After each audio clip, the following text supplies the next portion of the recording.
राम नाम जपिजे हे जन, भय सुकृत सुखशाली।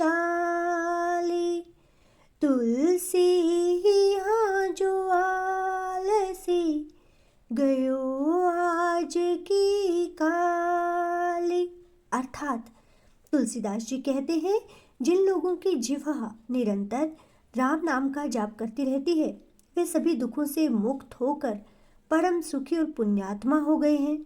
परंतु जो आलस्य के कारण राम नाम से विमुख रहते हैं, उनका वर्तमान और भविष्य सब नष्ट समझना चाहिए। जय श्री राम। इस चैनल पर नियमित रूप से श्री रामचरितमानस का पाठ किया जा रहा है। यदि आप नियमित रूप से प्रतिदिन प्रातःकाल और सायंकाल श्री रामचरितमानस के बालकांड का क्रमानुसार अर्थ सहित श्रवण करना चाहते हैं तो अपने इस चैनल को सब्सक्राइब करें और साथ ही यदि आपको वीडियो अच्छी लगे तो इसे लाइक भी करें। आज हम श्री रामचरितमानस के बालकांड में वर्णित दोहा संख्या 169 से 171 की कथा का रसपान करेंगे। मंगल भवन अमंगल हारी, द्रवहु सुदशरथ अजिर बिहारी। मैं आउब सोई बेसुधरी, पहिचाने हूँ तब मोही। जब एकांत बुलाई सब, कथा सुनावो तोही। श्यावर रामचंद्र की जय, पवन सुत हनुमान की जय, हर हर महादेव की जय। अर्थात मैं वही पुरोहित का वेश धारण कर आऊंगा। जब एकांत में तुमको बुलाकर मैं सब कथा सुनाऊंगा, तब मुझे पहचान लेना।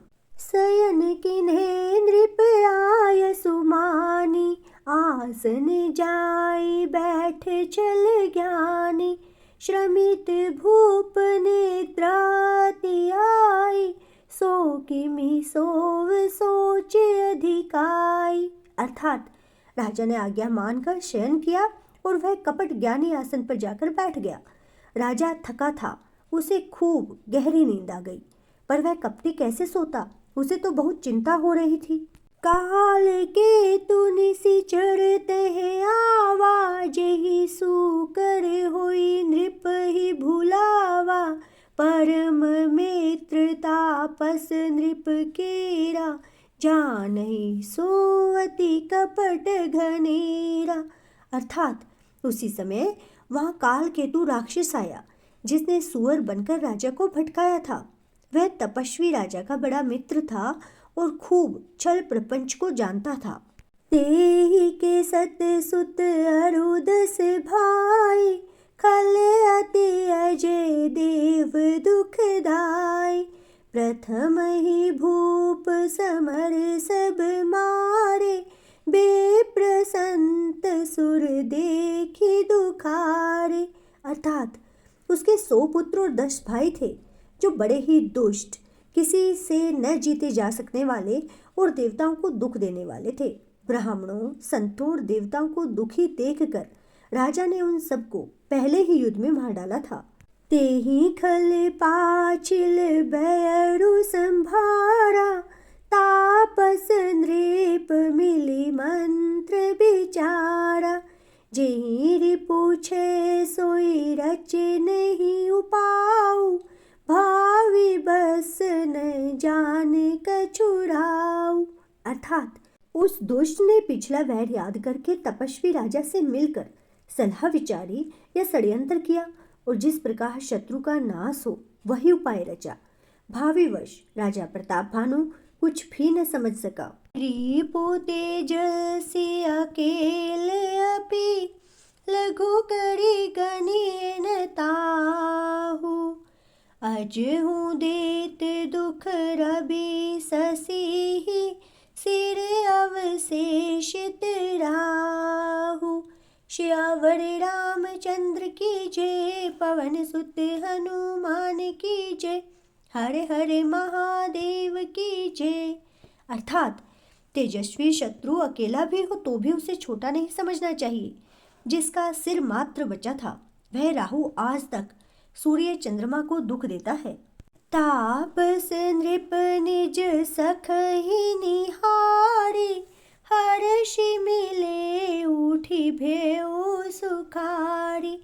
मित्र ही कही सब कथा सुनाई, जातु धान बोला सुख पाई। अर्थात तपस्वी राजा अपने मित्र को देख प्रसन्न हो उठकर मिला और सुखी हुआ। उसने मित्र को सब कथा कह सुनाई। तब राक्षस आनंदित होकर बोला, अब साधेऊ रिपु सुनहु नरेसा, जो तुम्हें किन्ह मोरे उपदेसा। परिहरि सोच रहु तुम्हें सोई, बिनु औषध व्याधि विधि कोई। अर्थात हे राजन सुनो, जब तुमने मेरे कहने के अनुसार इतना काम कर लिया है तो अब मैंने शत्रु को काबू में कर ही लिया, यही समझो। अब तुम चिंता को त्याग कर रहो। विधाता ने बिना ही दवा के रोग को दूर कर दिया है। कुल समेत रिपु मूल बहाई, चौथे दिवस मिलब में आई। तापस नृप ही बहुत परितोषी, चला महाकपटी अति रोषी। अर्थात कुल सहित शत्रु को जड़ मूल से उखाड़कर बहाकर आज से चौथे दिन मैं तुमसे आ मिलूंगा। इस प्रकार तपस्वी राजा को खूब दिलासा देकर वह महामायावी और अत्यंत क्रोधी राक्षस चला। भानु प्रताप ही बाजी समेता, पहुँचाए सी छन माज निकेता। नृप ही नारी पहि शयन कराई, है गृह बांध सी बाज बनाई।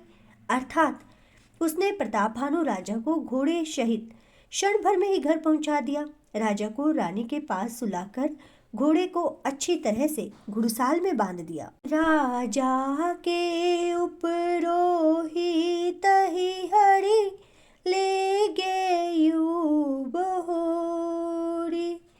ले राखे सी गिरी खो मयू, माया करी मति भोरी।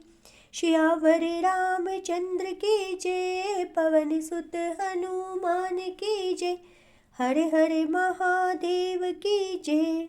अर्थात फिर वह राजा के पुरोहित को उठा ले गया और माया से उसकी बुद्धि को भ्रम में डालकर उसने पहाड़ की खोह में ला रखा। आप बिरच उपरोहित रूपा, परे उजाई तेई सेज अनूपा। जागे नृप अन भय बिहाना, देखी भवन अति अचरजु माना। अर्थात वह आप पुरोहित का रूप बनाकर उसकी सुंदर सेज पर जा लेटा। राजा सवेरा होने से पहले ही जागा और अपना घर देखकर उसने बड़ा ही आश्चर्य माना। मुनि महिमा मन महु अनुमानी, उठे उगवहि जेहि जानन रानी।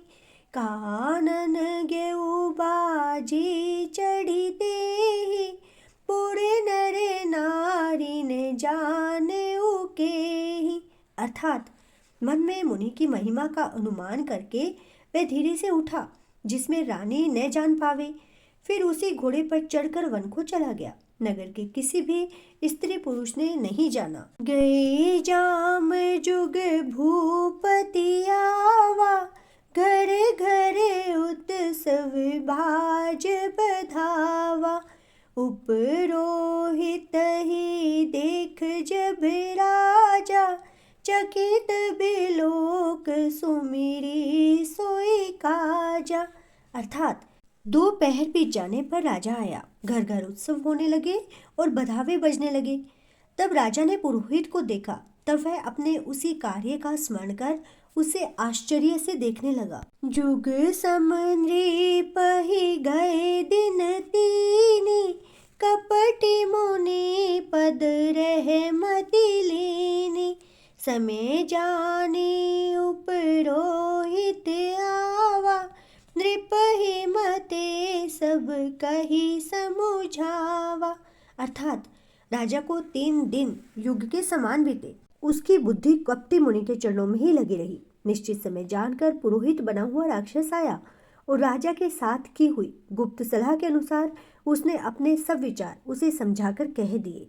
और इसके साथ ही आज का श्री रामचरितमानस का पाठ संपूर्ण होता है। आगे की श्री रामचरितमानस का कथा का श्रवण करने के लिए हमसे जुड़े रहें तथा अपने इस चैनल को सब्सक्राइब करें। जय श्री राम।